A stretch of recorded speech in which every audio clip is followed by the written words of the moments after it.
Back to a developing story we're following. Former gubernatorial candidate Stacey Abrams will give the Democratic response after the President's State of the Union next week. 11 Alive's Doug Richards is outside the state capitol. He has a reaction from under the Gold Dome. And Doug, this is really a lot of news today. I think a lot of people didn't see this coming.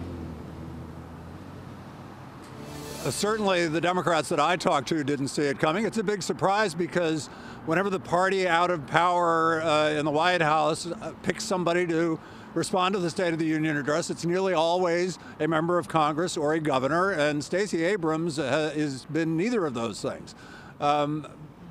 But Stacey Abrams certainly became a national figure in the run-up to and during her campaign for governor. She's the Democrat who came within 1.4 percentage points of beating Republican Brian Kemp in a state that elected a Democrat last as governor 20 years ago.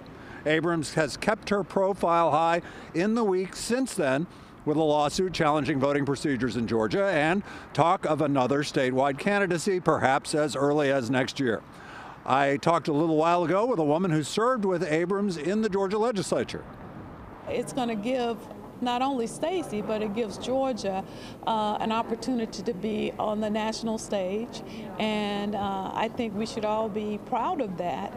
And you know, Stacey always does an exceptional job, and so I'm sure she's going to do the same great job in responding to the state of the state. It's a tremendous honor for her.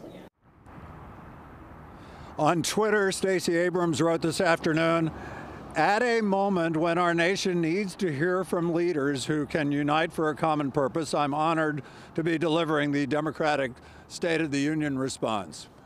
This is, of course, potentially a mixed bag for the respondent to the State of the Union address. You remember the awkward moments when folks like Bobby Jindal and Marco Rubio responded to addresses by President Obama.